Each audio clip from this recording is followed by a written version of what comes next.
بسم الله الرحمن الرحيم والصلاة والسلام على سيدنا ونبينا ومولانا محمد وعلى آله وصحبه. Dr Saleh Hikmat, président du club de culture soufie Sidi Boumbir. Chers amis internautes, chers membres du club de culture soufie, chers ésotouristes, je vous remercie de nouveau de m'offrir l'hospitalité afin que je vous souhaite un Eid Saghir Mabrouk 2020, Eid Saghir, la fête de la clôture du mois du Ramadan. Comme je remercie l'agence Joule Travel de nous permettre, encore une fois, de vivre ensemble des événements importants, de vivre ensemble des voyages. Et cette fois-ci, le voyage était un voyage intérieur du Ramadan, un voyage initiatique, et en même temps, c'était un voyage dans le temps, puisque nous avons vécu ce mois de Ramadan des dates historiques fondamentales qui ont fondé la nation de l'islam. Nous avons vécu la bataille de Badr, l'ouverture de la Mecque et l'apothéose de la révélation coranique, c'est-à-dire la descente du Coran, du plérope vers le ciel proximal pendant la nuit du décret, la nuit du destin, Laylat al-Qadr. Qu'ils en soient remerciés. L'Eid Saghir, fête de clôture du Ramadan 2020 de l'ère commune, 1441 de l'Hégire, va être frappée cette année par le sceau de l'exception, par le sceau de conditions exceptionnelles que sont la pandémie et le confinement. Prudence oblige, nous serons privés cette année de la dimension collective, de la dimension sociale et festive de l'Eid Saghir. D'habitude, nous faisons la prière de l'Eid dans les mosquées, dans les salles de prière, dans les zawiyas, et nous rendons visite à nos familles, à notre parentèle, vivants et morts, parce que les morts sont vivants dans l'islam. Cette année, que nous reste-t-il de l'Eid? En fait, va nous rester l'essentiel, va nous rester le sens de l'Eid Saghir. Tout d'abord, la joie. C'est une joie immense que ressent le jeûneur le jour de l'Eid parce que nous avons réussi un voyage. Nous avons réussi un voyage initiatique qui est en même temps une épreuve, qui est l'épreuve du feu, parce qu'étymologiquement, Ramadan signifie le feu par allégorie, c'est-à-dire qu'il est purificateur, le jeûne purifie l'âme, purifie l'homme. Cette joie immense, le jour de l'Aïd, se révèle sous forme de cadeaux qui viennent du ciel pendant la prière. Et la prière, nous pouvons bien la faire chez nous aussi. Il y a aussi dans l'Eid une autre dimension, c'est la dimension étymologique de ce mot, parce que l'Eid en arabe vient de la racine trilitaire aada, qui signifie le retour. L'Eid Saghir est en fait un éternel retour, et cet éternel retour des commémorations religieuses, c'est ce qui va marquer justement notre monde, un monde qui est frappé du sceau de l'instabilité, de l'impermanence, par justement la stabilité, par la permanence, renvoyant à une figure géométrique parfaite, qui est la figure du cercle.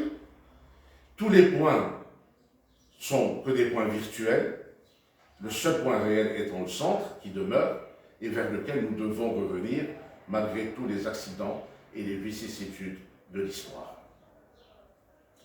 Enfin, toutes ces visites familiales que l'on faisait, toutes ces embrassades, ces accolades, en fait, elles avaient et elles ont toujours un sens. Le sens, il est toujours là, c'est le pardon. Faisons le pardon dans nos cœurs. Bien sûr, il n'est pas facile de pardonner, mais la porte du pardon est nécessaire et c'est elle qui va donner le sens à cette fête magnifique de l'Eid Sghir parce que c'est la porte de la rédemption. La clé du pardon, elle nous est donnée justement par l'émir Abdelkader, le fondateur de l'État algérien et en même temps éminent maître soufi de la confrérie de Sidi Boumediene, héritier de Mouhidine Arabi, qui va nous laisser un commentaire ésotérique soufi du Coran, en particulier dans celui qui nous intéresse aujourd'hui, c'est le mawqif numéro 1 de l'émir Abdelkader, où il va commenter ésotériquement le verset coranique suivant de Surat Al-Ahzab, l'ayah 21.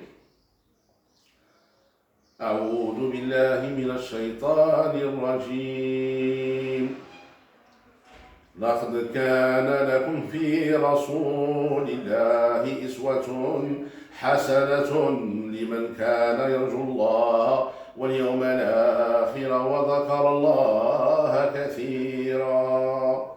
صدق الله العظيم. Vous avez dans le prophète un bel exemple pour celui qui espère en Dieu au jour du jugement et qui fait le dhikr, qui invoque beaucoup Dieu.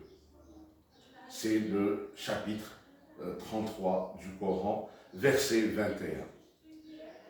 Et l'émir Abdelkader va commenter ce verset en disant: vous avez un bel exemple dans le prophète, dans son attitude de pardon avec les autres, et son peuple en particulier, qui lui a fait du mal, mais il leur a pardonné. Et il a dit: Allahumma ighfir li qawmi fa innahum la ya'lamun. Oh mon Dieu, pardonne à mon peuple, ils ne savent pas ce qu'ils font. Évidemment, c'est très difficile de pardonner. Mais écoutons ce que dit l'émir Abdelkader quand il parle du prophète Sidna Muhammad sallallahu alayhi wa sallam. ظلموه فعفى لأنه كان يرى وجه الله فيهم وكان يتخلق بأخلاق الرحمن ويتحقق بالأسماء الإلهية الرحموتية أسماء الرحمة. L'émir Abdelkader nous explique que si le prophète pouvait pardonner, c'est parce qu'il voyait dans l'autre Dieu, la face de Dieu. Et d'ailleurs, dans le verset, on parle bien du dhikr, l'invocation divine, et le dhikr, qui est la clé de la voie spirituelle, et qui est à l'exemple, bien sûr, de ce que le prophète a laissé à sa nation. Le dhikr, c'est ce qui permet de prendre conscience de ce qu'on appelle tawhid al-af'al, c'est-à-dire l'unité des actes. Tout acte, même s'il semble provenir d'un autre, vient en fait de Dieu. Comment ne pas pardonner alors à celui qui n'a été que l'instrument de Dieu? Ensuite, l'émir explique que si le prophète pardonnait, c'était en fait pour se revêtir du comportement divin qui est un comportement de pardon. Et c'est là où on retrouve la notion de la réciprocité divine, c'est-à-dire dans l'éthique, dirais-je, l'éthique morale, on dit ne fais pas aux autres ce que tu ne veux pas qu'on te fasse, et dans l'éthique spirituelle, tu dois faire aux autres ce que tu veux que Dieu fasse avec toi. Si tu veux être pardonné par Dieu, pardonne à l'autre.